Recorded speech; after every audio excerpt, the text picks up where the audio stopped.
Hi, hello, and welcome to another episode of the Dunker Spot. We are part of 342 Productions. I am your host, Nekias Duncan, and joining me as always is my co-host, Steve Jones Jr. Steve, how are you doing, sir?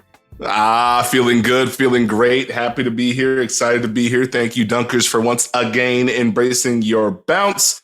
YouTubers, hi. Thanks for smashing that like button and commenting and subscribing and all that stuff. Did I do that right? Anyways, Dunker Nation, let's ride. Nekias, we got a rare form, Nekias. I know we got some new dunkers. We got some long-term dunkers. There's no more evolved version of Nekias Duncan than white tea Nekias Duncan. That's when you know things are about to go down. That's when you know the energy is being brought. And I can't wait because it's time to hoop it up. And I am shocked at the news that we had to deliver today. Damian Lillard has once again told people he wants to be in Portland. I am so tired. Actually, before I even get into any of this, hello to our YouTubers as well. Steve, again, you always crack me up on that. Recording on a Monday, so happy Juneteenth to those celebrating. You should be. Happy belated Father's Day to you, Steve. You can put all your business out there, but happy belated Father's Day to you and to all the fathers that are listening. So salute to y'all. Beyond that, though, I'm just tired of hearing about he's been consistent. There hasn't been any real wavering from Damian Lillard for multiple seasons in a row. I just don't want to hear, well, if this thing doesn't happen, then he may have to have this conversation that may mean that he may request a trade, which may spark this sweepstakes. I don't care. Portland doesn't want to trade him. Damian Lillard has said, I don't want to be traded. He wants to win here. Portland's going to try their darndest to move that third pick and whatever else to get a star in there until I see star has been acquired or Damian Lillard has officially requested a trade. I don't want to hear anything else. Stop asking him about it. Stop asking the Blazers about it. Stop. I'm respectfully as I can be. I don't care about this. One, that is going to get sliced up, Nekias. Hope you're ready for that. Number two, again, I give you white tea, Nekias. I just...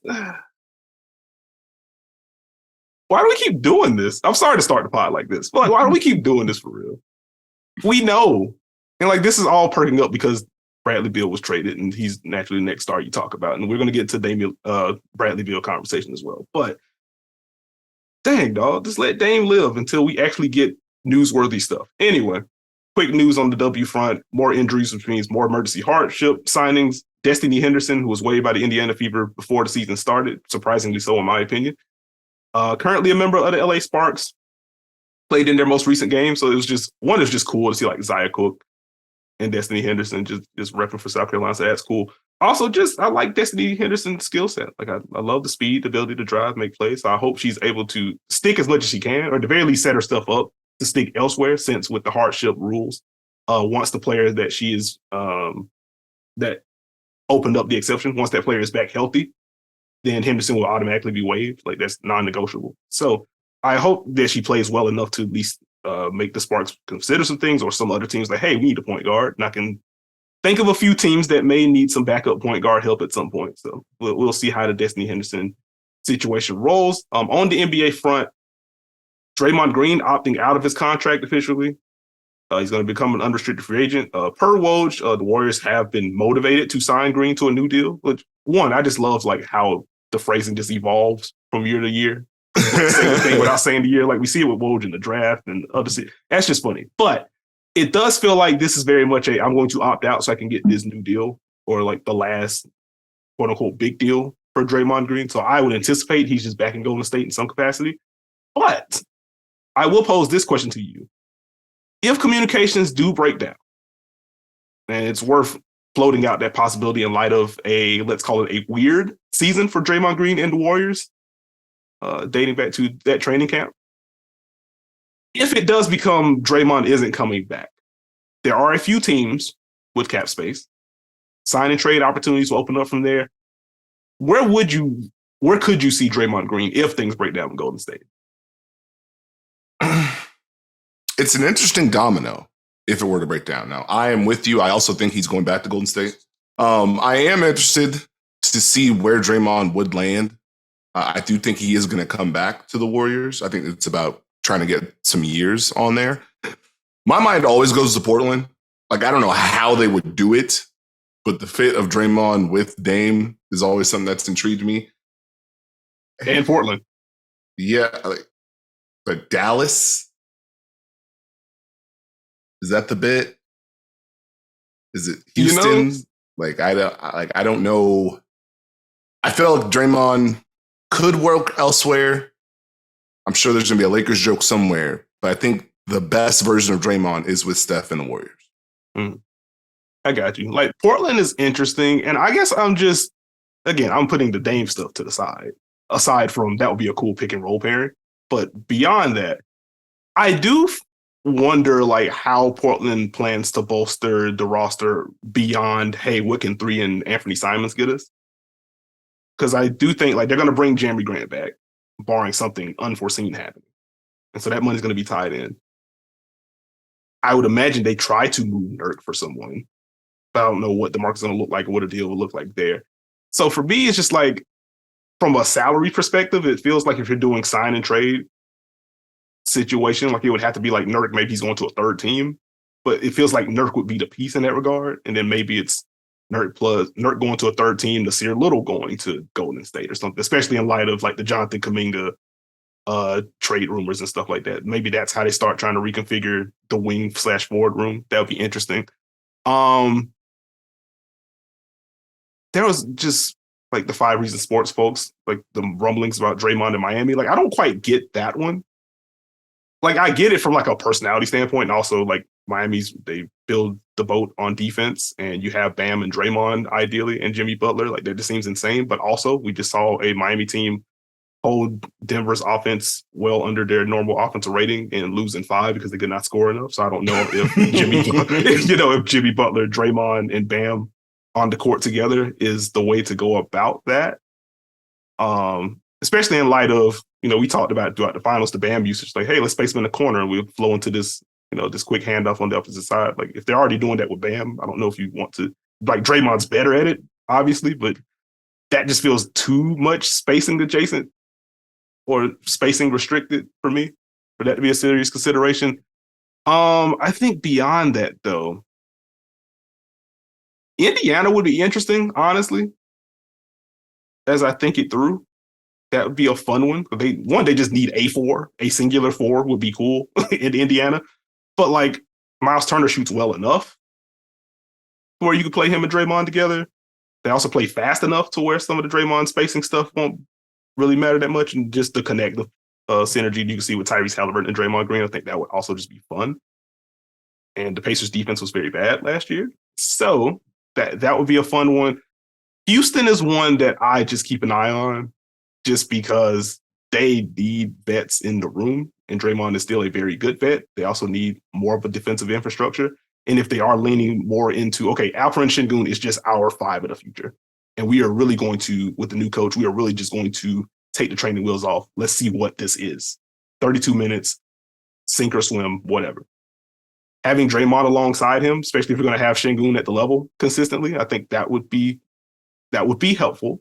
And with Houston having, I think, the most cap space in the league, if not the most, and certainly up there, they could give him hey, here's 2 for 60. May not sound great on the surface, but we can afford it. We need all of your intangibles. We need your defense. We need your voice. And then we can get you to a contender if necessary. Like, maybe that's an interesting spot for me. And yes, the LA joke makes sense. Is Houston just interesting in general because of the cap space they have? Yeah, because like they can go a lot of different ways. With obviously, they can sign a guy like Draymond if they want to just go bet hunting, or it could just become the dumping ground for big salaries. Like, hey, we'll take your salary that you're trying to clear so you can avoid the first apron or the second apron for some teams. Give us your picks. Maybe that sets the table for them to make a big move like next offseason or towards the trade deadline or whatever the case may be. So Houston's an interesting spot for sure.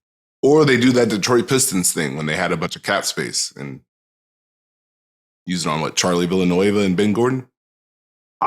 Well, I would not recommend doing that if I am Houston, But I feel you that a possibility does indeed it does indeed exist.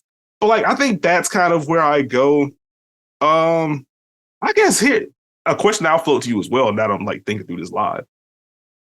If it does become Draymond sign and trade because he's not going back to Golden State, what type of player do you think Golden State would want to prioritize? Like the options would be somewhat limited if it's sign and trade still.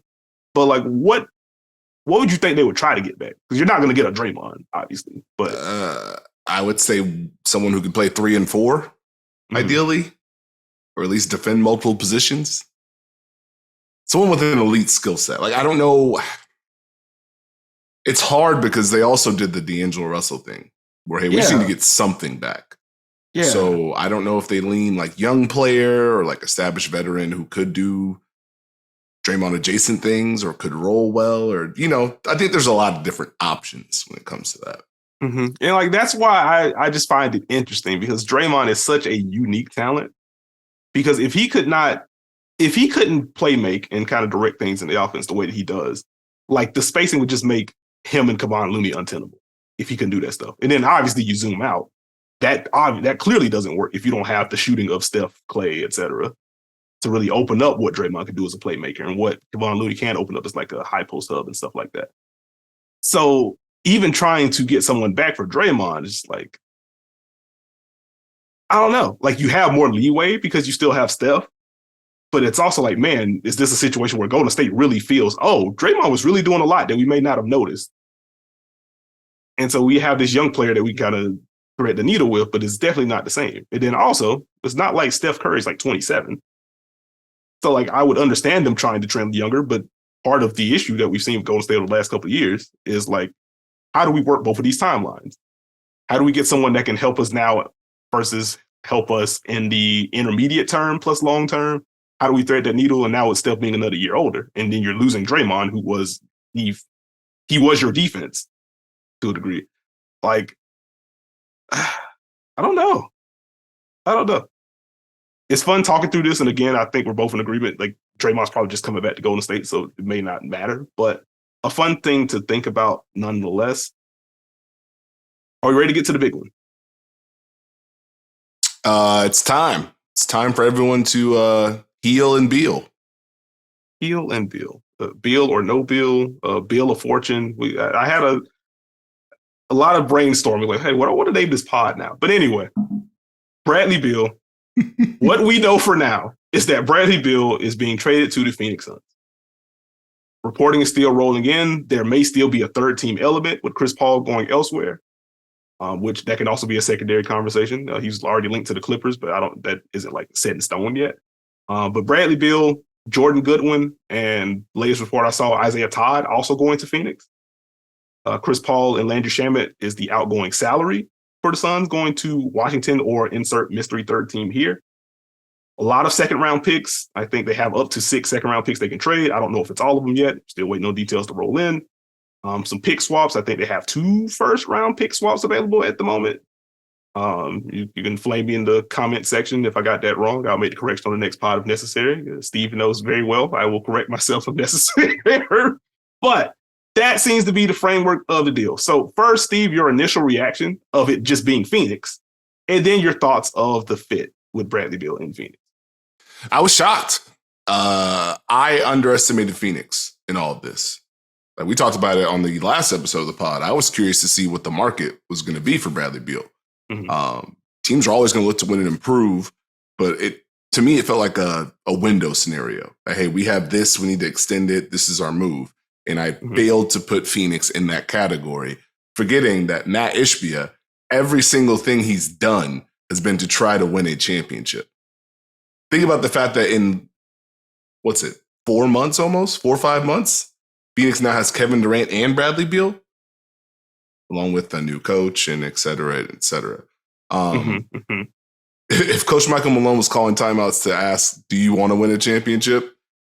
Matt Ishbia is going to work saying, we're going to win a championship. I don't care how we do it. It's like the big sign over the wall. You just tap it on the way in. That's all they're focused in on. There you go. The framing of everything is interesting to look back at now.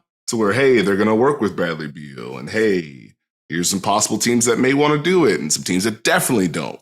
Mm-hmm. And here's Miami, but also here's Phoenix. And as soon as it came down to Miami and Phoenix, I was like, oh boy, I am intrigued here because I just didn't think Bradley Beal would be a Phoenix Sun. I didn't think this would be the end of the story for Chris Paul. What were your reactions? Because, you know, you had a family member traded in this one. For those who may be new, again, Nekias said he does love Chris Paul more than some of his family. It's just some. So we'll throw that out there. Continue, sir. You know, distant family. But anyway, in all seriousness, I was also surprised because Phoenix felt like one of the later additions to the process. Because I think once the Beal thing started gaining real smoke, it's like, okay, well, it's just going to be Miami. All right, fine. And then, like, again, there was like Boston noise, and that was quickly shut down. It's like, all right, well, it's going to be Miami then. New York is like, well, they have the package of players, big salaries, picks if they want to, but like it didn't feel very serious. Like, okay, this seems to be Miami. And then it was Phoenix. I was like, well, that could be an interesting wrinkle. Like, I still think it's going to be Miami, but the no trade clause really comes into play here. And if it just becomes, hey, I want to play with superstars. Now, you can agree or disagree, and depending on how you feel about defense, all the good stuff. But like, I can understand the logic of Bradley Beal saying, okay, this is Jimmy Butler and Bam. This is Devin Booker and Kevin Durant. And saying, hey, they were the only team to take 2 off of Denver last year.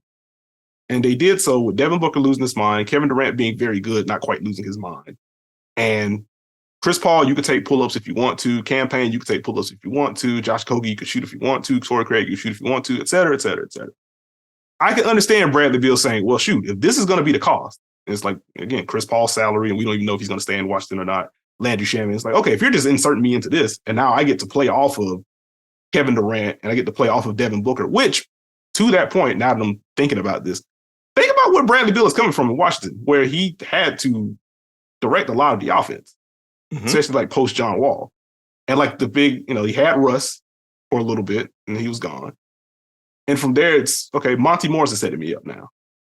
Obviously, Kristaps very good, Kyle Kuzma very good, but neither of those two are like taking pressure off of Bradley Beal from a ball handling standpoint or like opening him up. Man. And I think you can argue, what's up? You glanced over the Dinwiddie era. So I just don't think that I can understand KD, like, okay, well, I know KD can handle, he can draw 2 to the ball. I may be able to get some openings here. Devin Booker can draw 2 to the ball. I may get some openings here. And with Miami, how often is Jimmy drawing 2? Like, we talked about it throughout the finals. Like, part of the adjustment for Denver's defense was like, hey, how about we just don't send as much help towards Jimmy and Bam? And let's see if they hurt us enough to make us send the help again. And ultimately, they weren't able to do that.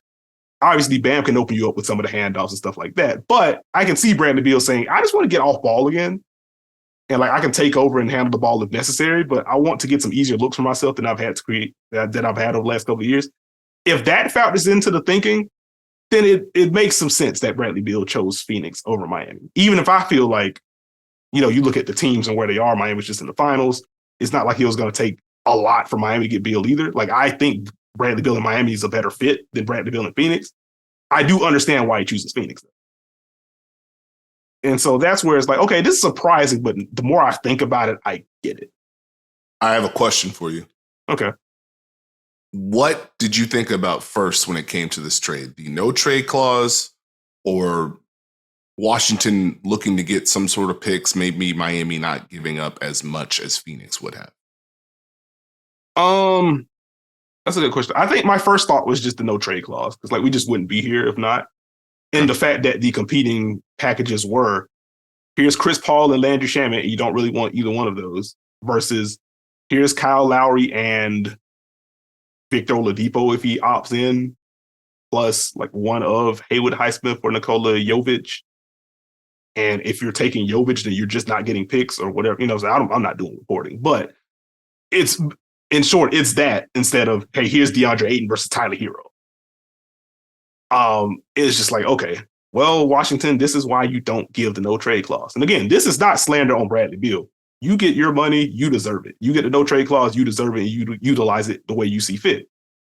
You get to stay where you want to stay. You get to go where you want to go. You want to keep your family in one location if you want to. I have no bad things to say about Bradley Beal.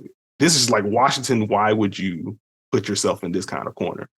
And again, we talk about some of these moves sometimes where it's like, I don't feel great, but I get it. And then 3 years later, it's like, oh, this is dumb.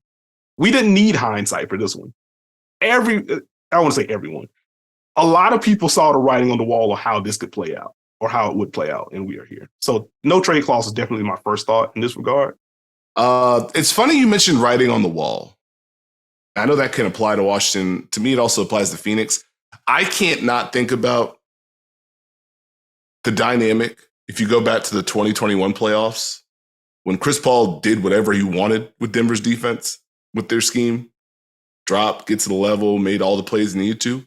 And now we fast forward to this year, and Denver's daring Chris Paul to shoot against drop coverage. Yeah. And teams are willing to let him be spaced as these they try and figure out how to use Booker and KD together. That felt significant then. It feels louder now. Yep.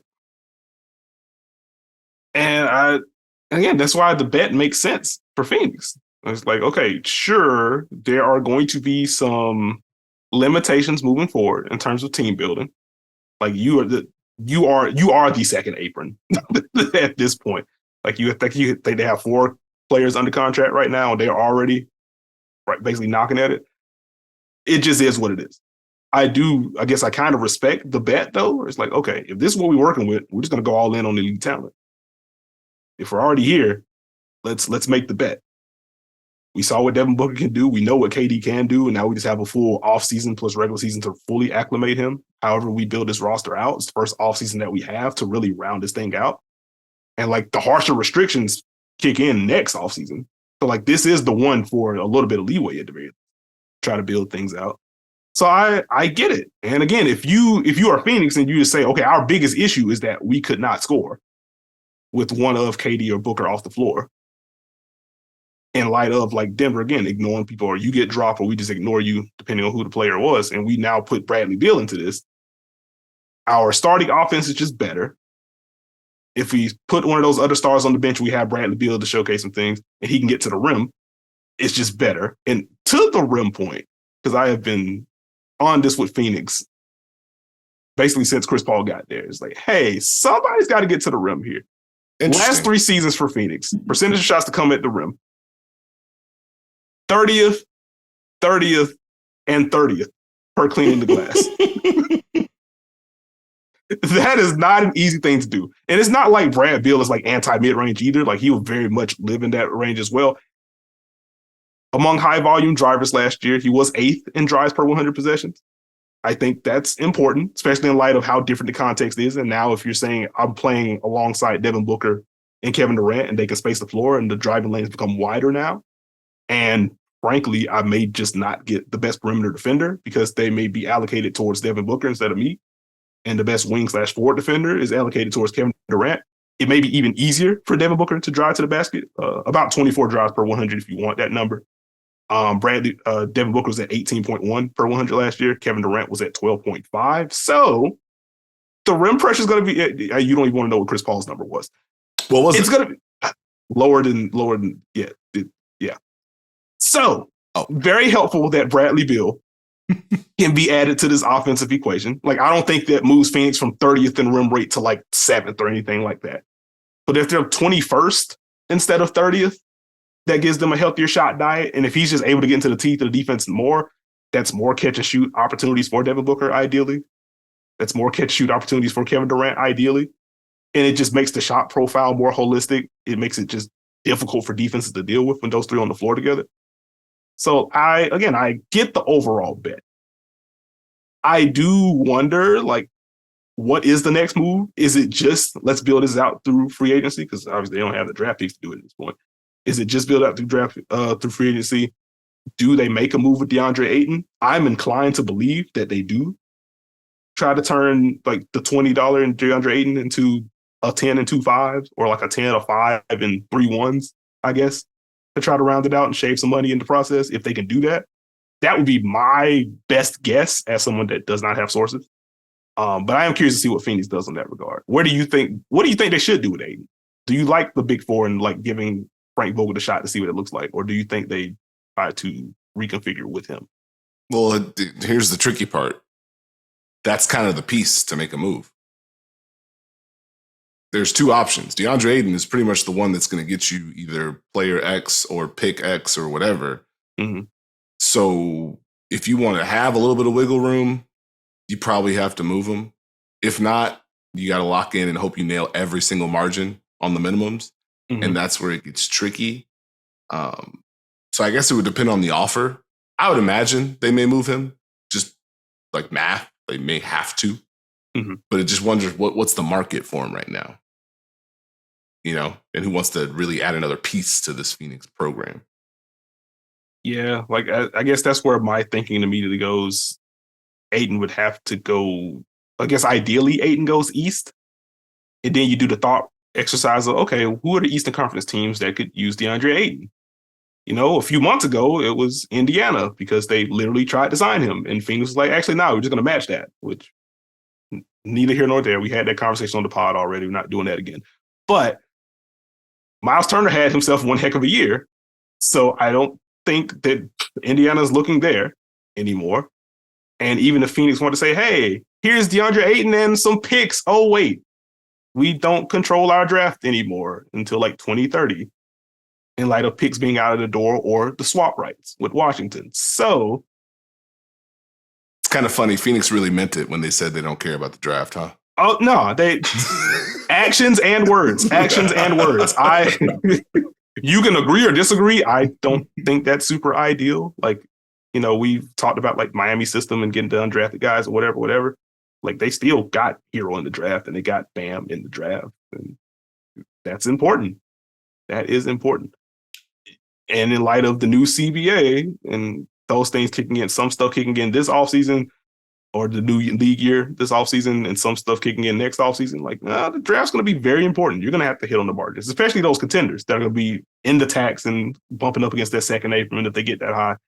You got to win the margins. And so it is, to that point, Steve, it is at least brow-raising for me that, one, they have to nail the margins, but they can only nail one type of margin, it feels like, right now. And that just adds a level of pressure to the team-building process. Like, okay, we have to hope, like, Utah Watanabe is fine with coming for the minimum.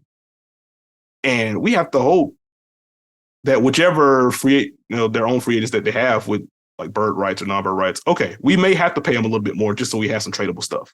And I think that's something that Zach Lowe mentioned on his most recent episode. Like, we may have to do that and we have to get really creative because we don't have the second round picks. We don't have control of our first. And then with the second apron thing, like, I think if you're up against the apron in 2 or 4 years, then you get a pick frozen in the future. And then, like, that pick's automatically 30th and it's all kind of stuff. It's going to be really tough. And so I understand we want veteran or we want the known versus the draft pick thing.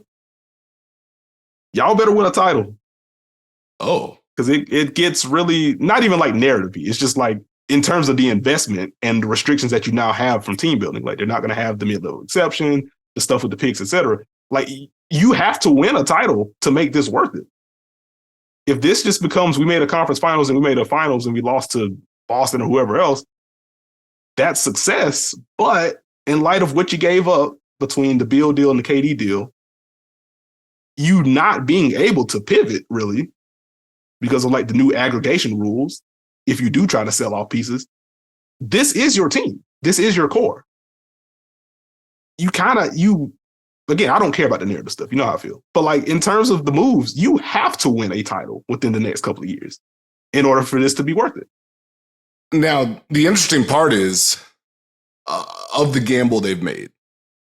And I totally hear the pushback. I hear what you're saying. Did they need Bradley Beal? Does he push them over the top? I get if people don't go that far. The key was extending their window. Mm-hmm. And if you're Phoenix and you can turn Chris Paul, who Denver was like, hey, go ahead and do this. Landry Shamet, which go ask a Suns fan how they felt about that playoff run. I didn't understand it, but apparently there were some issues with the amount of minutes that Landry Shamet may have played. You turn that into Bradley Beal, who's more geared for that portion of the program where, hey, you want to leave me open? That's great. Like, I don't think Phoenix was going to add a singular talent better than Bradley Beal. Especially if, you turn Chris Paul into that. That timing does intrigue me. And I don't think it changes their overall issue. Like, even if they brought Chris Paul back, they have the same issue roster-wise. They're going to have to figure out how to put it together. Even if you bring him back and you have a mid-level, how much better do you really get? Yeah, so I think for me, I think it's them looking at the floor being like, well, we need to fix this, but we have a chance to push the ceiling up even higher. Let's go and see if we could do it. And so that's where I'm like, yeah, they were going to be in this position, maybe not as intense as right now. And again, I am no CBA expert, but everything I've read and heard, shout out to Bobby Marks and countless others, it's like that Family Guy episode, when the weather reporter reports the rain. It's gonna rain, yeah. It's just gonna be hard. Like that was my that was my pivot. It's gonna be tough for them to put it together. But I don't know how much that was gonna change. You know what's interesting though, Nekias? What's up? We talk about how good Phoenix is gonna be offensively. The other thing is they really have to nail the offense. Whatever it is their vision is gonna be, whatever it is that they're gonna run, they have to nail it. And that's where I get intrigued because Monty Williams is no longer there. This is going to be a fresh start. It's not like we have the guaranteed baked-in playbook that we've been seeing, the angles they use to run guys off screens, the handoffs. It's going to be something different. And that's where Phoenix cannot miss as well. Yeah. And that's where I'm weighing it because, I get the whole focus of, these guys can self-create and, hey, this is real hoop. And I get that. But, you mentioned it. From a defensive perspective, you only have so many people who can guard folks. You only have so much money that you can spend defensively, in theory. Who has 3 to guard those 3 guys? Well, it's a good question. Some teams were like, we can figure some stuff out here. That's fine. We can just let's get physical with KD and bump him off a spot and force him to shoot over the top. He's one of, if not the best ever at shooting over people in NBA history. But conceptually, all right, you ain't at the rim, you ain't getting free throws, knock down your jumpers, we'll live. It's going to be difficult for sure. 2 quick things I will say. One, to the Landry Shamet point, you know who didn't have an issue with his minutes? Who? Jamal Murray. Okay. And the second, a free throw adjacent question I have as I was thinking through, again, all the restrictions that Phoenix is going to have moving forward with team building and stuff. Would you have rather have made the Beal trade, or do you keep whatever flexibility they have, you don't make the trade and you use the mid-level exception on Russ? I'd rather go with the Beal trade for me. I got you. If you're going to be in this spot, you might as well try and get the best possible version you can. And that's where my intrigue comes with this big 3. Because offensively, all 3 can score and get their own buckets. All 3 can operate with the ball in their hand, pick and roll, initiate sets. It's the spacing opportunities. Again, with what you can do. You want to double Kevin Durant, that's cool. Devin Booker's 1 pass away. Bradley Beal's 2 passes away. That doesn't seem ideal. Pick and roll, they could space 2 of those 3 together. They can empty a corner. They can put 1. There are endless possibilities. All of them can fly off screens, which I think is the different portion of these 3 being together in the sense that they've all been used in a similar fashion at different times. We've seen Devin Booker flying off screens, getting handoffs, operating that way. We've seen Bradley Beal do that as well. And we know what Kevin Durant can do when used properly. But what happens if you don't have that? If Phoenix doesn't have the movement, I'm concerned. If the balance isn't there, I'm concerned because we saw what happened in the playoffs. We can talk cookie cutter. Well, you have those 3 and either DeAndre Ayton or insert ruler here and insert shooter defender here. And there's your starting lineup. Woo! That's great. But what if you face the team that's cool, we're just going to switch. We're going to stay at home. Those self-created buckets are what you have to live with. Hey, we're going to be physical. Actually, you know what? We're going to make Bradley Beal make these plays. That's where it's what's your margin for error? And as much of a challenge as it is, if I'm a defense, I just need to take one of these guys off the table. Just one. That's where I'm kind of back and forth right now. Yeah. And I think that's why I like Bradley Beal in Phoenix. I think, again, better fit in Miami, in my opinion. But I like this because you think of the way you're taking things away from Phoenix, where I think it can be a mix of switching. I think it's just general physicality with KD. Again, you can't take him away because he's Kevin for Durant. But in terms of, okay, what can we do to give ourselves the best chance? It's just going to be physicality with KD. I do think the quote unquote best answer against Devin Booker right now is still putting two to the ball against him and forcing him to navigate that. He's gotten better at that. But that's where Bradley Beal makes sense because he's so decisive off the catch. And he's so good at getting into the seams of defenses off the ball that I think if he's now your release outlet and you're putting two to the ball against Devin Booker, like it very much has the potential to just be untenable for defenses if you're trying to do that with Devin Booker and Beal on the floor together. Because Bradley Beal's just really good at that. And I can't stress enough how good of a driver he is. Mm-hmm. And how he's able to, like, just the general flexibility he has as a driver, his ability to get downhill, get leverage on folks. He is really good at getting downhill. And they need that just from a drive perspective, just from a general rim pressure perspective. But even those situational spots where, okay, KD's on the bench, it's Beal and Booker right now. We have some of these guys that we signed from the minimum that in the playoff series, teams may be fine with leaving open. Because we saw it in the Denver series, right? And it's like, well, it's not like TJ Warren can't shoot, but in certain lineups when he was on the floor, okay, well, yeah, we're still putting two to the ball against Devin Booker, or we're still putting two to the ball against KD. If TJ Warren hits enough shots, then all right, fine. And then obviously they would do that with like Torrey Craig or Josh Okogie. But there are still going to be spots to where you're seeing that aggressive defense against Devin Booker. And I think having someone like Bradley Beal who can just attack seams like that is going to be very valuable. No, I think the insert name here, attacking a scrambling defense, is very, very tough. Mm-hmm. Very, very tough. But then I'm going back and forth with the rest of the roster, Nekias. Like, obviously they need size, versatility, length, two-way lineups. We know all of that. Mm-hmm. Should they go specialist with some of these spots? Or is they just trying to hope we can get the best people we can? Because the only reason I asked that is because we saw the Lakers nail the formula here, mm-hmm. and then try to keep nailing it with pieces where you got the vision, but it just wasn't the same. Mm-hmm. And then you saw them make moves and make trades, and now, oh yeah, that was the vision. That's what we're trying to do. How do you think Phoenix should attack that portion of it? I think because of the three that they have in Booker, Durant, Beal, I think you have more leeway to go specialist. And I think in light of what we saw, again, going back to the Denver series, which that's another conversation I want to have too, like trying to find a balance between we want to be the best team that we can be versus we need to be able to solve this specific problem against the team that beat us. Like how you balance that in team building is interesting to me as well. But I do think the shooting is very much going to be at a premium because the amount of we putting two on Book, we're putting two on KD, make these guys shoot. Not just knock down shots, but just, okay, are you taking shots? Like that was the thing I kept going back and forth with Chris Paul. I'm just like, I don't worry about Chris Paul's shooting ability. Like even when he got off to the slow start last regular season, like I know he can shoot. It's, okay, is Chris Paul taking 4 threes tonight? Is he taking 7 threes tonight? If it is 7 threes, are these all catch and shoots? Is he taking pull-ups against unders when he gets them? Is he taking pull-ups against drop when he gets them? I do think if we're going to the specialist portion, like they are absolutely going to need someone at the point of attack. And I think among the current crop of their own free agents, your Okogie, your Craig, Landale, et cetera, like I think Josh Okogie just has to be priority number one among that group.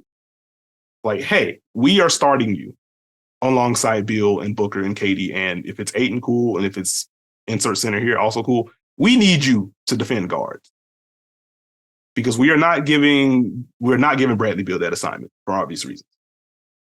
I don't want to give Devin Booker that assignment. He has gotten better defensively. I like him more so against wings or forwards versus like shiftier point guards.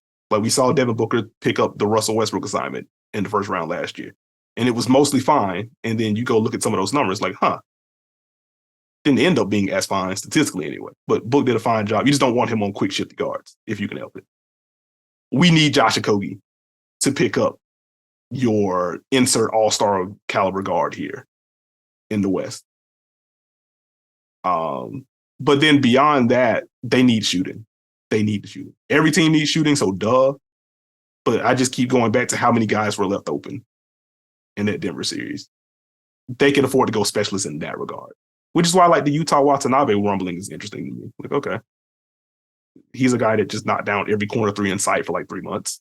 That makes sense, especially with how Phoenix ran their offense. I'm glad you brought up the point about this being a new thing with Frank Vogel coming in.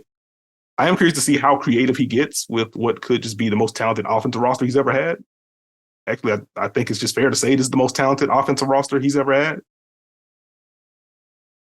So does that open up some of the playbook that like Pacer fans never got to see or Magic fans never got to see? We know Magic fans didn't get to see that. Or that Laker fans just didn't get to see because of the offensive talent there. My mind goes to Indiana and some of the usage of Paul George and how he was used off screen, some of the movement they had.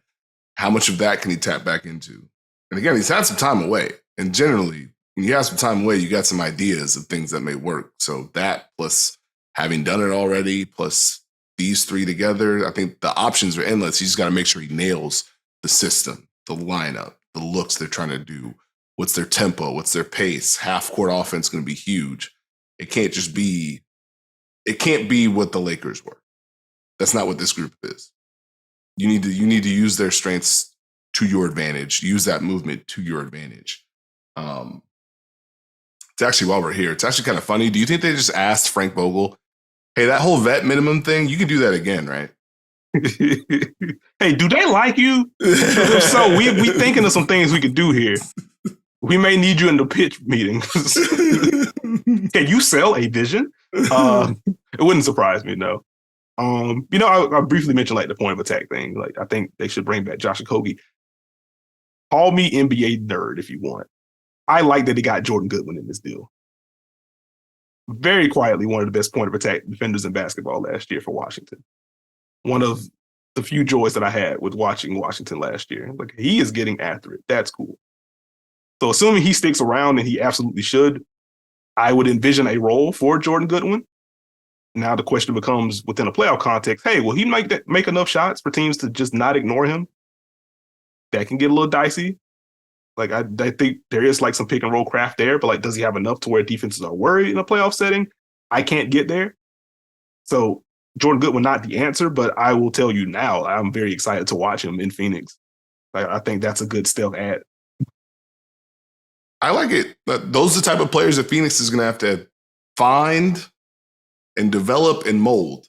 You're going to have to find talent wherever you can, talent that fits what you want to do, and then build that rotation. And it's going to be interesting because we saw what happened last year with Phoenix. KD comes, all systems are a go. Unfortunately, the injury happened, and that gap of growth they lost. And you look at this roster, Phoenix has no wiggle room. There's no margin for error. Yeah. How do you balance that? Because I don't love to go with the injury talk. I just think it's bad juju. Yeah. But how do you think Phoenix handles that portion of the program? It's, circle back to what you said. It's really nailing the margins and nailing the depth pieces that can, hey, if we need you for 8 games, give us 11 points on solid efficiency from outside, we might need that because Bradley Beal hasn't had the cleanest bill of health over the last few years, to say the least. Kevin Durant has not had the cleanest bill of health over the last few years, to say the least. Less so Devin Booker, though he missed a ton of time last season. Like, I don't have like long-term question marks with Booker's health or anything like that, but like he's had to carry a load over the last year and a half. So that's going to be very important. Got a question for you. What's up? What concerns you more for Phoenix, defense or depth? It's depth right now. Oh, really? It's depth right now. I guess depth is the cop-out answer just because they have 4 people, I guess technically 6 people. If they're guaranteeing the Goodwin and Isaiah Todd deal, which I don't know what to do with the Isaiah Todd addition to this. Like, we're not going to go super deep since we have like a time limit and stuff. But like, Don't worry about it. Okay, well, catch me in the Dunker Spot watch parties. We will spend 5 minutes on Isaiah Todd because like the interesting outline of a player that I just don't know what to do with that. Also, they traded for Darius Baisley last year in the Sarge deal and just didn't really use him. Like he's interesting. I would like to see him. Okay, anyway, probably depth as a default because they just don't have the guys on the roster yet. The defense is really interesting because I don't know how versatile they are right now with their current core. And so naturally they have to fill out the roster.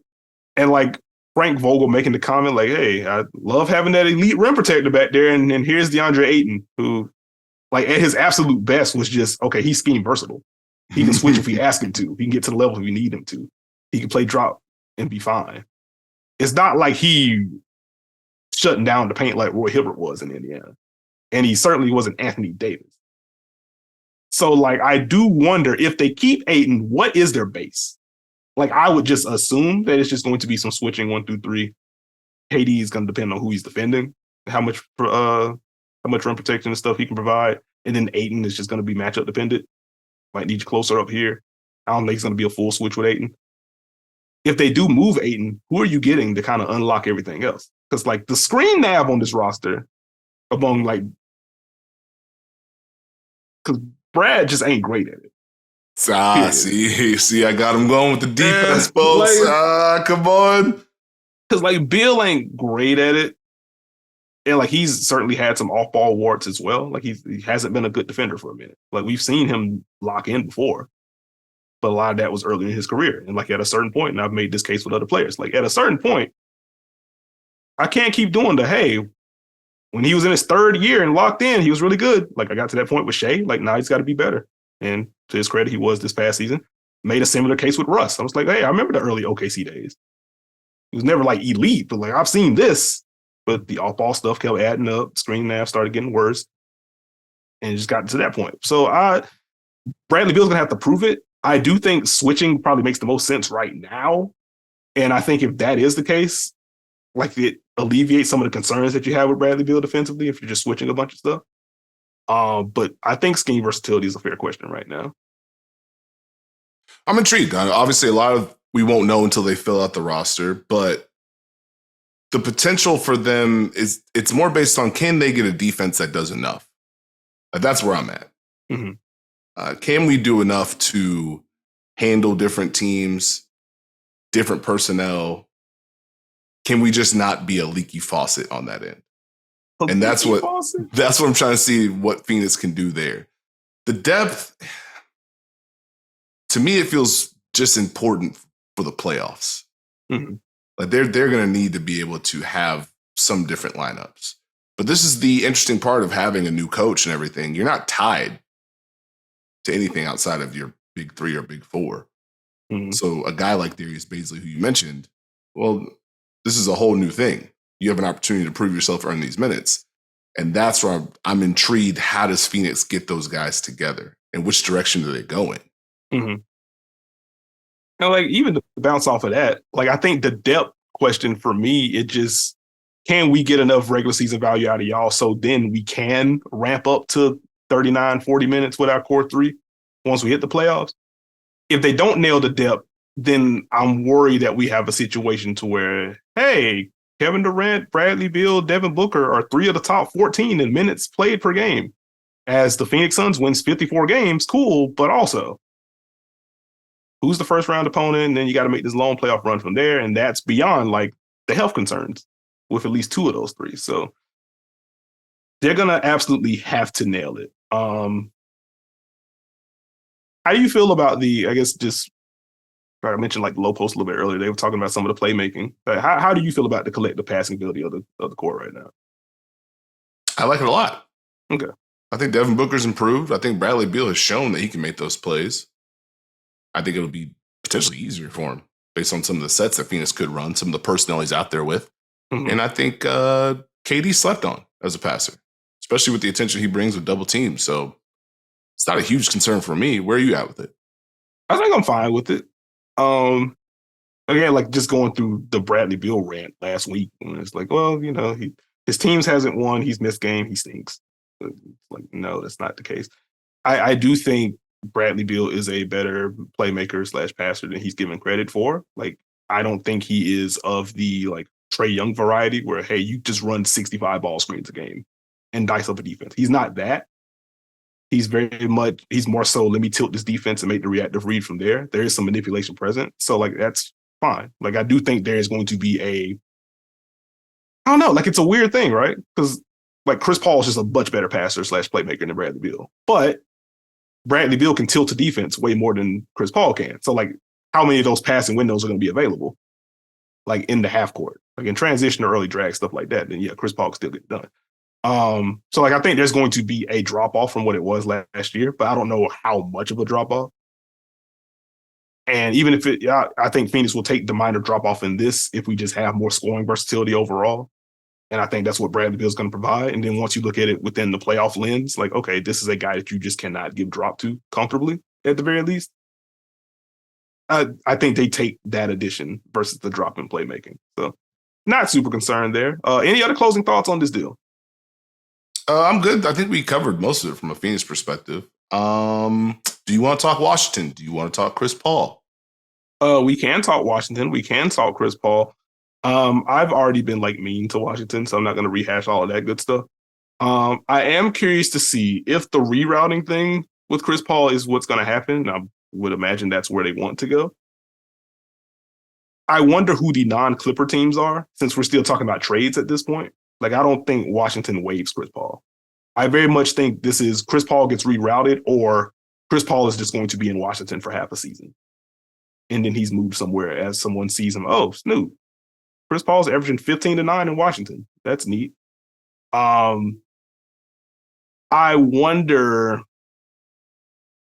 who the non-Clipper teams are in this conversation. I think that's my immediate question. Lakers? Like, the Lakers make more sense as a Chris Paul got waived or bought out thing versus like the trade. Because like, who are they? The Lakers have their own like salary stuff to try to sort out here. Like, how much cap space do they want to have versus retaining the guys with bird rights or whatever? So I don't know. Like, I think Chris Paul to the Lakers is on the table if Chris Paul is rerouted to Detroit and then they cut him because they're fine with cutting. And I think beyond the, hey, he was there before, et cetera stuff, that's why the Clippers make so much sense because they just have so many mid-tier salaries they can put together if they want to.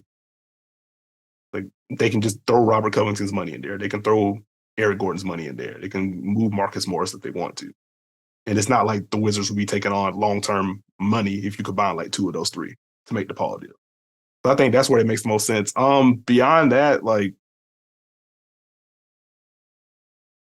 I don't like Miami could technically get in there. I don't know if they want to do that.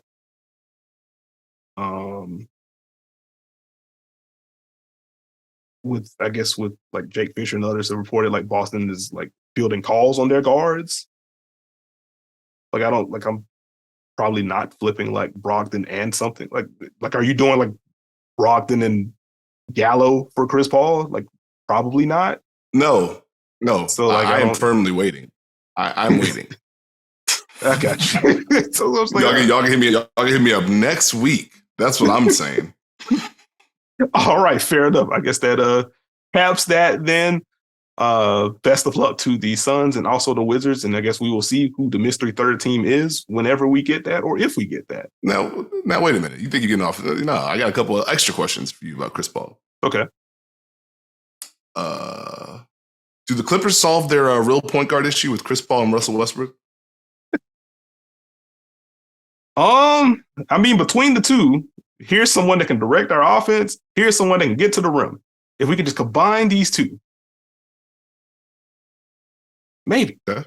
Also, I just think it's very much going to be a one or the other type beat. Like they either trade for Chris and Russ is gone because he's not taking the money, or Russ takes the hometown discount and comes back. So I have another free throw adjacent question. Sorry. Oh, you're fine. Is that funnier than John Wall, Russell Westbrook, and Chris Paul all cycling through the Rockets, Clippers, and Wizards?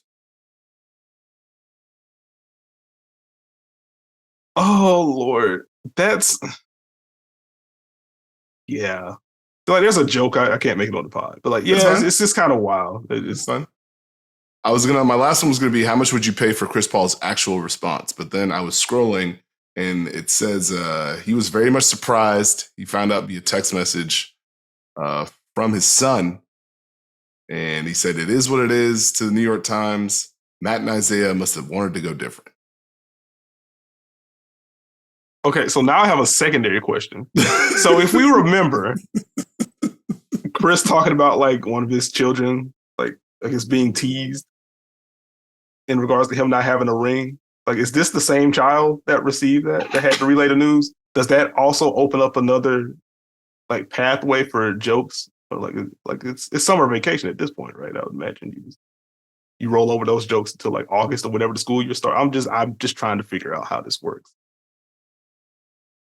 You got me there, pal. Okay, yeah, all right. Let's move to the mailbag. Close out. We were supposed to have the mailbag on Friday, and then we just talked a lot. And it's like, okay, let's just roll this over. And we were also supposed to do like some draft stuff today, but because of the Beal trade, we rolled that over. And so now we're going to try to have some post-draft reaction on the second pod. So stick with us. We're trying to navigate these waters as well as we can. We appreciate your support. Yes. Anyway, thank you to those who sent in mailbag questions. If you ever have NBA or WNBA questions for us at any moment, you don't need the prompting for us. Email us at dunkerspot@yahoo.com. Get those questions in. We will get to them on days like this. So first question is going to come from Matt. Hey, hi, hello. I've been really getting into the WNBA this year / late season last year, and I can't find a great place for in-depth team and player stats, such as like last 3 games, 5 games, 10-game splits, home and away splits, etc. It feels like the only place that has the most fleshed out is Basketball Reference or play-by-play stats. So my question is, what site do you two use to look at trends within the W? Nah, you know that's your ministry. I know you were about to pass the ball there. The number Duncan checking in for your answer. But no, I'm afraid I have some bad news, Matt. In terms of the sites that I use for the W, like it is between Basketball Reference and play-by-play stats for me. I also use the base W site for some stuff. And like they have ways to filter things out, so you can still get your last 5 games, last 3 games if you want to do stuff like that.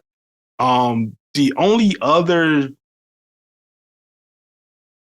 there are some other ones that I'll use like on occasion. Like Synergy's a good one, but obviously that's not public. Also, just not even going to be brief rant. Can we get Second Spectrum on the W side? That would be cool. Like I would like to know what the top PNR combos in the W are and stuff like that. That'd be cool. Let's get that.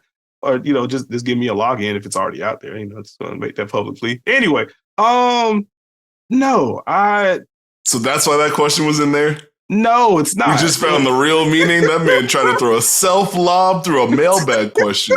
That's wild. No. In all seriousness, like those are the 2 base sites that I use. So that's kind of where I'm at. Steve, what say you? Where do you find your W stat info?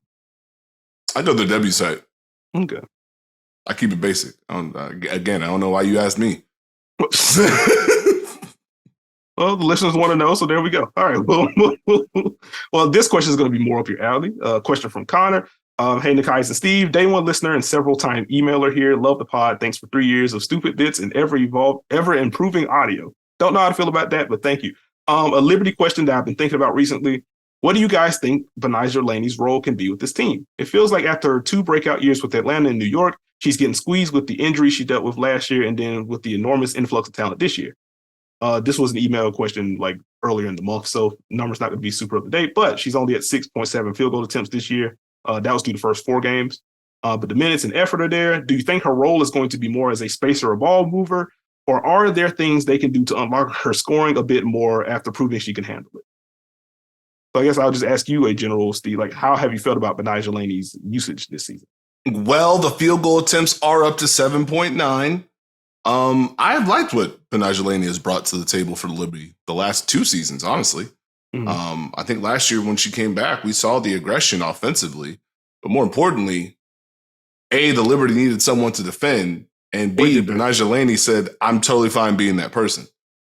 And she showed a whole defensive side that I was a little bit surprised by. And then you still saw in the postseason, had some big games against the Sky. So she's an important piece of it. I think the aggression is there. The defense pops. I think the minutes she plays is the biggest positive sign for Betnijah Laney this year. I think last I checked, she was 4th on the team in minutes, which is a positive sign. Mm-hmm. Defense is still there. And while the Liberty have a ton of talent this year, they're predicated on ball movement. So there's going to be touches. The ball's moving, bodies are moving, there's cuts, there's opportunities to space. You can drive against tilted defenses. So there are things for Betnijah Laney to do offensively within what New York likes to do. But it's not necessarily going to be a scenario where she just out of luck or space in the corner standing. Mm-hmm. The 3-point shooting early popped to me. I think she was at 40, may have dipped over the last couple of games. But it's just making that little shift, staying aggressive, staying ready to score some of those one-on-one baskets, but being ready to knock down the shots that open up, being able to drive closeouts and contribute to the Liberty. I got you. I think for me, I do think she's overqualified for the role that she's currently in offensively, but that's just the nature of Courtney Vanderstue is going to be handling the ball. Sabrina Ionescu, when healthy, is going to be handling the ball. I don't need to talk about Breanna Stewart's usage. Jonquel now getting healthier, which means that the minutes load is going to improve, which also means that just her workload is going to improve offensively. So naturally, Betnijah is just not going to get the same type of stuff ran for her that we've seen in previous years. I do think like the drives and like low key, if she has a smaller defender on her ability to post up, I do think that's valuable. So I guess like ball mover / advantage maintainer, I think is just going to be her role within this offense. And I think she can do that. Again, I think she's overqualified for that. But I do think she has the driving chops. She has the strength. She can knock down shots. I'm going to keep an eye on the shot making moving forward because even though she, Steve noted the 3-point percentage, it does feel like as the Liberty get more flow and more continuity within their offense and their stars, like Betnijah is just going to be we'll help off of her. If she knocks down the shots, then fine. I think her and Courtney Vanderstue would probably be the two in that regard. We're like, okay, we don't want to leave them open, but if they take enough and make enough, then fine. So Dad's going to have to keep up and like her finding the balance between, okay, let me take this open corner 3 or this semi-contested corner 3 versus let me drive this and keep things moving. It's going to be important for her to consistently nail that portion. And obviously the defense is wildly important. And, I'll echo a sentiment that's been made by both of us earlier in the season. Like I have enjoyed the minutes with her and Kayla Thornton on the floor together and the defensive aptitude that those two have. So I guess to answer the question, there technically is room for more. Depending on how they're staggering some of their stars, like that opens up a little bit more opportunity to just let Betnijah get the ball versus her always attacking a space or, defense already tilted and she's attacking from there. There's room for more, but I also think there is kind of a ceiling of how much usage she can get with this group unless someone gets hurt or gets moved or something like that. So I think that's where I land. We have a couple from Tej. I guess it's a WNBA question and an NBA question, so we'll start the W one first and then transition to the NBA side of the mailbag. The Dream are currently 3-5. At the time she sent the question, they were 3-5. Dream are now on a winning streak, and she has let us know about it. But anyway, how are they measuring up to your preseason expectations, and what, in your opinion, do they need to do to secure more wins? Steve, your thoughts on the Atlanta Dream? How did you feel about them in the preseason, and how have they measured up to your expectations? I just talked about them last episode. Again, in a span of 8 days, they went from 2-5 to 5-5. They won 3 straight games on the road. They're starting to settle in. Alicia Gray's been very good. Ryan Howard, very good. Can be better, can shoot the ball better. Cheyenne Parker, very tough to deal with. The hierarchy feels better. The defense feels more active. I think they have more purpose offensively, starting to find their rhythm. The injuries have been unfortunate, but it's forced them to, hey, these are the people that are playing. This is how we're playing. This is what we're going to get done. That's been the most impressive part. We'll see if they can keep it up. Very impressive summary from last episode. the high five from you. That's fire. That's good stuff right there. Anyway, I think to the measuring up to your preseason expectations portion of it, they have fallen below my preseason expectations to this point of the season because I just thought they were going to be like, what I have like 3rd or 4th. And like my rough draft of the end season standing. So like technically they are below the line. I do think for me, it was just figuring out what their identity was going to be this year. And it felt earlier in the year like it was a bit inconsistent for me. I was like, okay, here's the pockets of the offense with Alicia Gray driving or Ryan Howard driving. They're playing off each other. Here's some Ari McDonald before she got hurt. Here's some Haley Jones as now she stepped into a bigger role. Here's the Cheyenne Parker post-ups. Fine. And then you have these pockets of games where it's one action, catch, hold. What are they doing on offense? And that combined with the defense not being as airtight as it was earlier in last season, it's like, okay, you can't add offensive talent. And Alicia Gray, one of the best two-way players in the league. So she's not just that, but you can't make this kind of swing to open up your offense that was not good last year and then not have that hit the level and also have your defense slip at the same time. Like something has to give. And I think it's been fun to watch during this win streak. The connectivity feels a little bit better in the half court. The tempo feels a little better in the half court. It's like, okay, we ran this. This didn't work. We're swinging it to the other side. We're going into this. We're getting a drive and kick. And to that point, the Alicia Gray drives have just been very important this season for Atlanta. I've really enjoyed that. And so I think the key for me is just maintaining that level of consistency, maintaining that tempo in the half court. And to Steve's point, like if the defense continues to perk up, we saw them play pretty solid defense last year, or at least for large pockets of the year. There was a slide. But if they have that, they have a level of versatility that not many teams in the W have, especially when they're healthy. So building on that is kind of where I am keeping my eye on the Dream. Real quick, I went back to your rough draft of power rankings, and you actually would have had it on the head if you believed in the Connecticut Sun. I see. Had them 7th. Yep. I had some questions. And if you had them second, you would have had the top 5 locked down. 2 thumbs up, man. Hey, man. Dude. I'm tough. You can't win them all. It is okay. A shout out to our dear friend Mark Schindler, who recently wrote a feature on Alicia Gray. So you can check that out for Dime Above Rocks if you'd like. To Teja's NBA question about the Toronto Raptors, naturally. I've seen a lot of talk on my timeline about the direction that the Raptors should hypothetically take in the offseason, with talks of moving Fred or Pascal.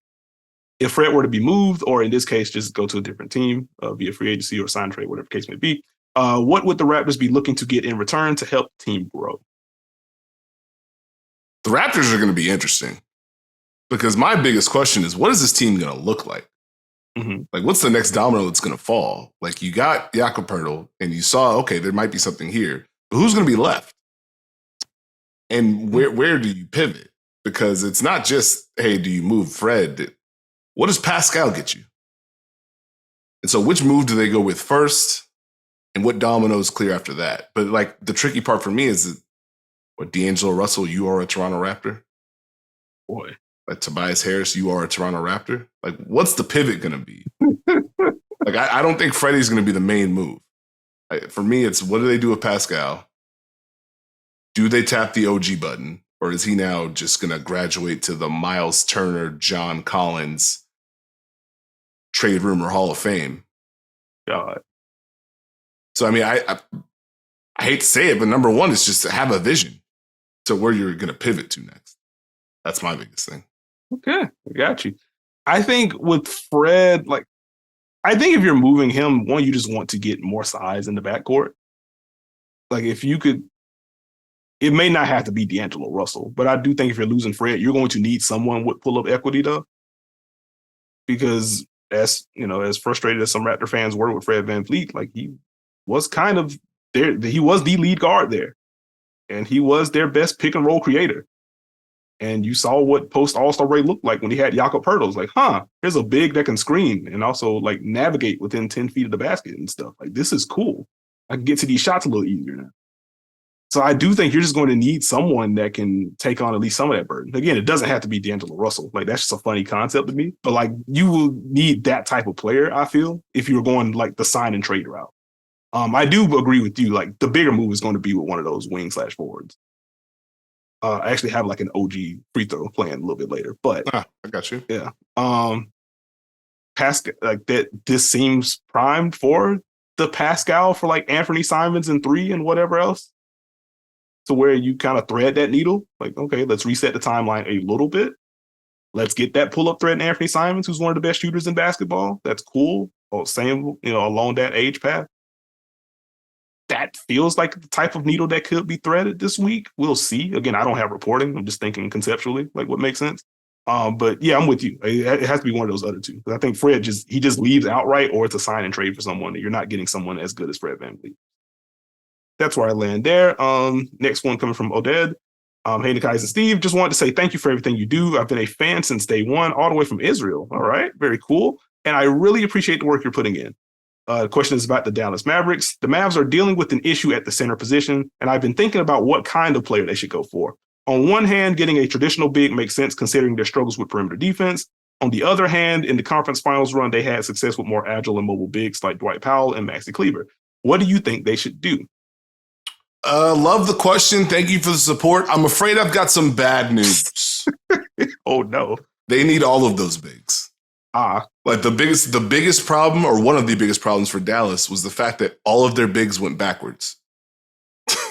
Like JaVale McGee was supposed to be the traditional big, drop coverage, pick and roller, open things up. Just didn't happen that way. So now I don't know if just getting a plain traditional big helps, unless you get someone who is elite or very good at that role. Like if you get Clint Capella on the low, then I get it. I don't think you can plug and play anyone. And then with Powell and Maxi, they both have had success, but it's very clear, hey, if they're not switchable, the math changes.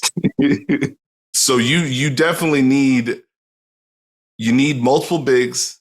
You got to have versatility to be able to shuffle with different lineups, different looks, different personnel.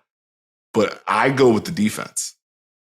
You need a big who can protect the paint. You need a big who can switch or guard multiple positions. That's the biggest one for me. Yeah, I just think their perimeter personnel is just so interesting to me defensively. Like I don't know how you cover the holes, I guess is my bigger issue. That goes beyond the big room. It's just like, yeah, like having someone with like Clint would help in light of like Kyrie and Luka being at the point of attack potentially. But it's just like, that's a lot of burden on Clint Capella. And he just had to cover a bunch in Atlanta. And that's after they traded for DeJounte Murray. And so I don't, like, you would have to like call Minnesota up, like, hey, man, I got these T-shirts. Would you like root? I don't think you could do that, but I'm saying, like, you would need that level of rim protection if you're going to the traditional route.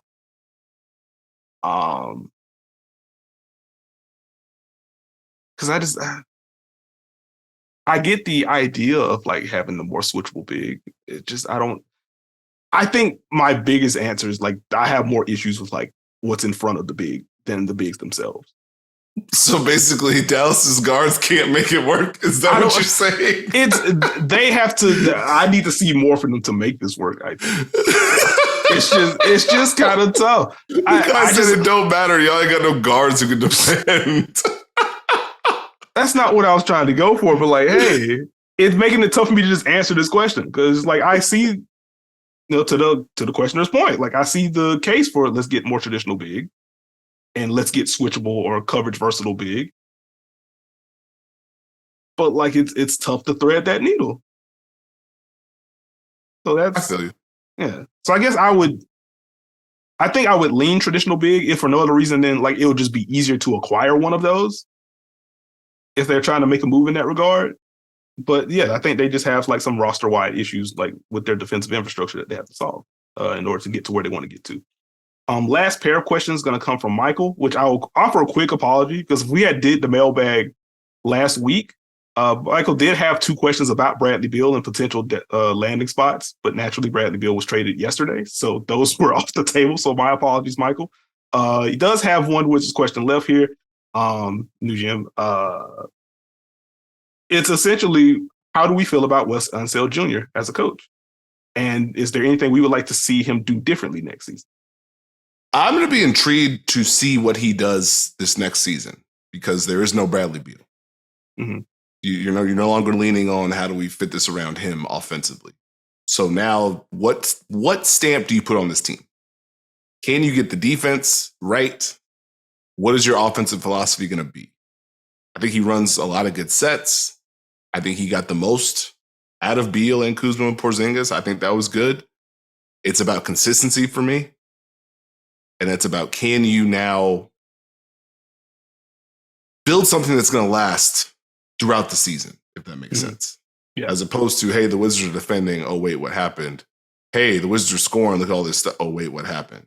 Can you avoid that 2-week stretch? Mm-hmm. Yeah, I think my biggest question for him, because I agree with you, especially on like just the stuff that they run.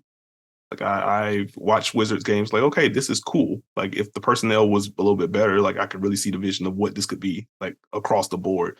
And so for me, it's just like, what kind of stamp does he want to make with the roster? And that ties into, okay, what are they turning Chris Paul into?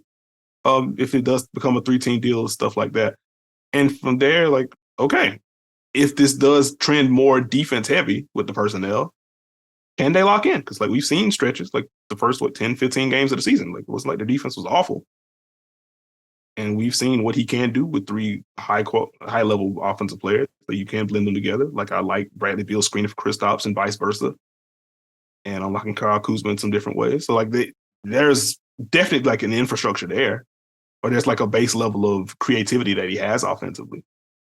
I think it's more so just going to boil down to, okay, what is the personnel? Like I think this is going to be the cleanest. This may end up being the cleanest year of, okay, this is what he wants to do. And then again, the results are going to vary. We can, if you're trading Bradley Beal, you're not doing so you could try to win 60 games. So like, I don't think the wins are going to be there next season for Washington. But I am kind of excited to see, okay, this is what he wants to do without like the star thing hovering over his head. So I am excited to see that. And then, go ahead. So Nekias confirmed to hype up the Washington Wizards next year? That's not what I said. Oh. But that is your ministry. I'm not going to step on your toes there. A bonus TV question from Michael. Okay. Can you rank the most recent season of these shows? In parentheses, Steve, if you want, you can rank them on which you would most likely watch. And so the options we have are The Last of Us Season 1. Okay. Succession Season 4. House of the Dragon Season 1. And Euphoria Season 2. Okay. You want to go first? You know what? Sure. We can we can knock that out. I would say probably Succession Season 4. I would go The Last of Us Season 1. I would go House of the Dragon Season 1. And then I would go Euphoria Season 2 last. Really? Indeed. Okay. So how I would rank them based on what I would most likely watch, I'm going Euphoria number 1. Really? Yeah. I mean, come on. The decisions, the drama. Oh, are you kidding me? I'm going Succession number 2. Like, can you believe the family dynamics? And this is such a bad bit. Just corporate greed taking over. You know, how do you handle pivot? You know, I've got The Last of Us 3rd. Played the video game before. Pretty fun stuff. Those clickers, man, got to watch out for them. And Dragon House is going to be last for me. Dragon House. All right. It's what I've seen enough fire and people wanting the throne for a while. I'm good. Do you have free throws? I do. Okay, go ahead. How did Nurkic have time to call this a Brooklyn situation, but did not talk about Denver winning a championship? We know why. Okay. Are Rockets fans ready for Dylan Brooks and Fred VanVleet? No. Okay. Who has the biggest domino, Charlotte or Portland? Goodness. I think it's still Portland. Portland. And just help me if I got this right. So the Hornets want Scoot, but they also want Brandon Miller, but they also want Brandon Ingram and not Zion. And the Blazers want to trade Anthony Simons and 3 to improve, but they could take Scoot, but they want Zion and not Ingram. Help. Yeah. Yep, absolutely. All right, that's it. That's all I got. Okay, fair enough. All right. Which fan base is more annoyed following the Bradley Beal trade? Heat fans or Blazer fans? Ooh. It sounds like Heat fans from everything you've said. Mm-hmm. I think Blazer fans are just kind of waiting to see if that domino is going to drop / fatigued with the discussion. Mm-hmm. It appears Miami fans are mad. I'm not sure why, considering he had a no trade clause. So it's not like he literally could have just said, nah, I'm good. Anyways. Got you. Pat Riley is holding his State of the Franchise presser tomorrow. What kind of bars do you think we're going to get? Some culture ones. Okay, here we go. Is there a funnier alternative than Chris Paul not being rerouted and the Wizards making the playoffs next year? Yes. It's Chris Paul going to the Lakers, and you and Laker fans both talking about Chris Paul's leadership. Although Chris Paul leading the Wizards to the playoffs and getting MVP votes would be worth it. There you go. All right. Who gets traded first, OG Anunoby or Damian Lillard? Oh, wow. What a question. Just based on recent history, I'll go OG. Mm-hmm. Okay. All right. Fair enough.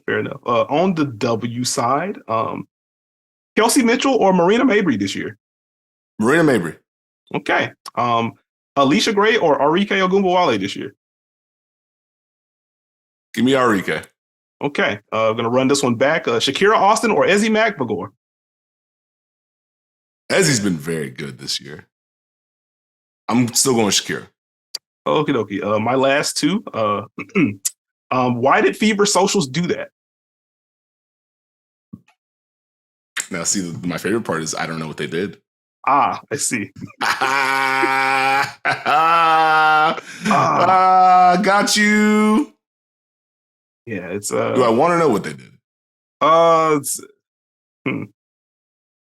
It was like Grace on a game graphic that was also like highlighting Juneteenth. So it just started the. Okay, never mind. Yeah, next okay. Question. Just give me the next question. My follow-up question, the last question I had would be: would this even be a top 5 mishap over the past 3 years if it was Dallas Social? No. Okay. Nope. All righty. Nope. Thank you for Thank you for listening to this episode or watching this episode of The Dunker Spot. If you have not already, please subscribe to us. We are on Apple, Spotify, Google, Stitcher, Podbean, wherever you get your podcasts, you can find us. And naturally, if you're watching this on JJ Redick's YouTube channel, subscribe there, shoot us a like, help us out. You can follow me on Twitter at Nekias NBA. You can follow Steve on Twitter at SteveJones20. Join the Dunker Spot community on Twitter. We're having fun discussions in there. Join us for our online Dunker Spot watch parties. We're watching WNBA games. We are watching wrestling. Buddy, we didn't watch Friday. We were off Friday. But, man, Jey Uso did the thing. Anyway, we're watching all kinds of things for our watch parties. I think we're gonna have some fun for the draft this week. So link will be in the description. You can click on that, enter your information. It's free, no shenanigans. Should be hyperlinked for the audio listeners of the podcast. So click on that. Again, it's free, no shenanigans. If not, just copy and paste that link into your browser. Very easy process. Come watch some games with us. Come watch some wrestling with us. Or we watched a little bit of golf last night. Shout out to okay, Steve's making the face. Fine. But with that, we will catch y'all later in the week. Bye.